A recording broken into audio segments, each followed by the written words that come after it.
Top of the morning to you. Uh, so we're gonna talk about what reasoning is. I don't know if it's morning for you. It's morning for me. Uh, okay, so let's talk about reasoning is. Reasoning is literally just taking a position and having that position supported by facts or data, right? So just having a position and supporting with facts or data. That's literally all reasoning is. Um, and so a lot of people assume that reasoning is a super edgy thing that is, like, oh, it's only smart people have reasoning. No, only smart people have good reasoning. Right? Bad reasoning exists all the time. Uh, and so we make reasoning to make decisions constantly, right? I'm a little sleepy right now, so I'm having some caffeine, right? That I made that decision using reasoning. I knew caffeine in the past has made me, wake up before, and so now I'm going to have a little bit of caffeine before I shoot this video. So if I speak too quickly, it's because of the caffeine. Right? When I want to choose a movie, right? How do I choose the movie that I want to go see? Well, I'll go look up reviews for movies. The Puss in Boots movie has a ton of good reviews. That Megan movie just came out and has a ton of good reviews. Don't date that. That don't choose. Don't focus on the date of that. Don't look at the date of when the Megan movie came out. You'll know the day. I'm probably gonna go see Megan this weekend, maybe, because it got a bunch of good reviews. Right? Like we look up when I want to go to vacation, what can I afford? Right? These are all decisions, logical ways in which we arrive to a decision. Right? That's all it is taking observations, things like that, and arriving at a decision. So we constantly use that: politics, persuasive speeches, movies, vacations, everything. And so there's two different types of reasoning. There is inductive reasoning and deductive reasoning. Okay. And so inductive reasoning, which I'll move over so you can see it now. Inductive reasoning is taking a specific situation and making a general assumption based on that specific situation, right? So, for example, you open up your bread, you look at the top, the first piece of bread has mold on it. Therefore, the entire loaf is bad, right? You make that decision based on one specific sample. You say, hey, this specific sample that I picked out, this tiny sample of the whole, is this way, and I'm going to make a generalization about the group, right? So use an individual example to create a larger argument. So think of also how we use global warming, right? You can't just say global warming exists, right? You have to prove that somehow. And so what is the reasoning that we're going to do to prove that? Well, let's take a bunch of tiny pieces of information. Summers are getting hotter and winters are getting colder. Ice caps are melting. Wildlife extinction is going up, right? And therefore, if I piece all these tiny pieces together, climate change / global warming is real, right? And so I've pieced together all these tiny pieces of data, and I've created a larger general claim that global warming is real, right? You know, you can do the same thing with a TV show. You watch one episode of the TV show, it's boring. And then you go, I bet the entire TV show is boring. And then someone goes, no, you just have to get to the third season. You're like, no, I watched one episode. It's boring. The whole show's boring, right? Now, deductive reasoning is the opposite of that. It is taking a general proposition and making a specific claim, right? And making a specific claim. So taking a larger piece of data or fact and making a specific instance about that. I'm going to cover it up, but you get it. It's reasoning. Okay. So for example, my friend said that movie sucks. Therefore, I bet the actors suck. I bet it has bad effects. I bet the plot doesn't make sense. I'm making all of these generalizations, all these instances, all these predictions based on my friend, right?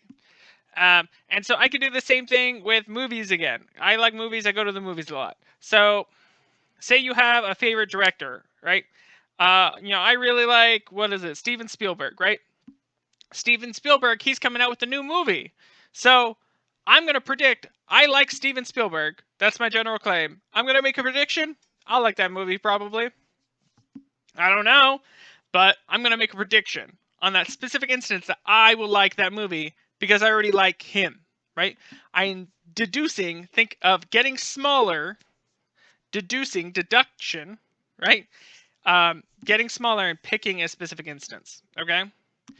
Let's see. I'm trying to think of another form of deduction. I originally thought of the director example because while I was giving my lecture, I was thinking about how like animation studios oftentimes like what is it? The animation studio that made Into the Spider-Verse. I really like that movie, and so they made a new movie called Intergalactic. And I was like, oh, I bet that movie's good. Just literally based off the fact that I had the same animation studio. Um, you know, uh, yeah, you just take a general thing and you apply it to something new. And so sometimes we refer to syllogisms. Syllogisms is a deductive formula. These things are almost always true. So, for example, all humans are mortal. Socrates is human, therefore Socrates is mortal. That's the very common one. Syllogisms were developed back in ancient Greece as a form of logical understanding of like ways to find truth. And if you build upon two truths and you combine them, you get a third truth. Same thing. I was watching. I was prepping myself. One example is, mangoes are fruit. Fruits have seeds. Mango's got a seed, right? 100% true, right? If we know that all fruits have seeds, and this is a fruit, it's got a seed, right? You can make that prediction, right? It's two pieces of larger information, facts, and you combine them and you make a new fact.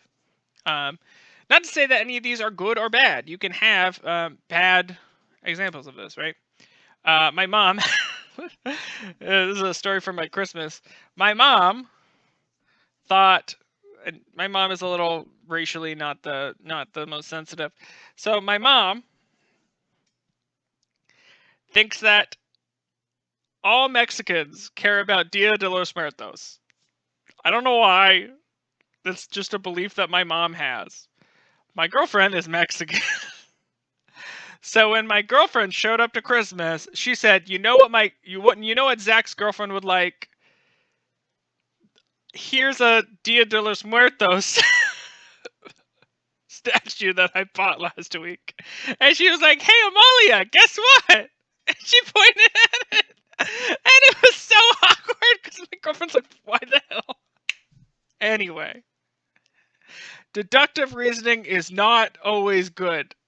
Inductive is not always good either, right? I have a friend who like she's got cheated on so many times where she's like, she's like, if so and so is trash, all men are trash, right? Like, we all have that friend that's like all men or all women are trash. You know what I mean? Based on like one bad experience, right?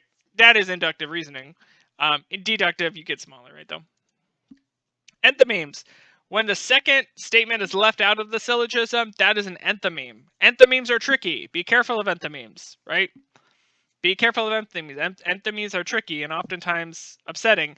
And if you call out an enthymeme, people typically get defensive because they oftentimes leave out the second part because the second part's nasty.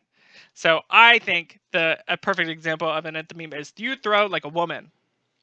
Now, what is that sentence saying? Typically, it says you throw bad, right? That is what that sentence is saying, right? And so the actual syllogism is women throw bad, you throw like a woman. That is what that's you throw bad, women throw bad, you throw like a woman, right? That is what the syllogism would look like. But instead of you throw bad, instead of saying out loud, I think women are bad, right? Instead of saying that out loud, they just say, you throw like a woman, right? They're leaving out, the part they don't want to mention. And so that's why enthymemes are always, they're always tricky and you have to be wary of them. Be wary of like what the logical steps they're leaving out are. Okay, so that is reasoning. I hope you enjoyed this lecture. I like enthymemes. Anyway, end of the morning to you.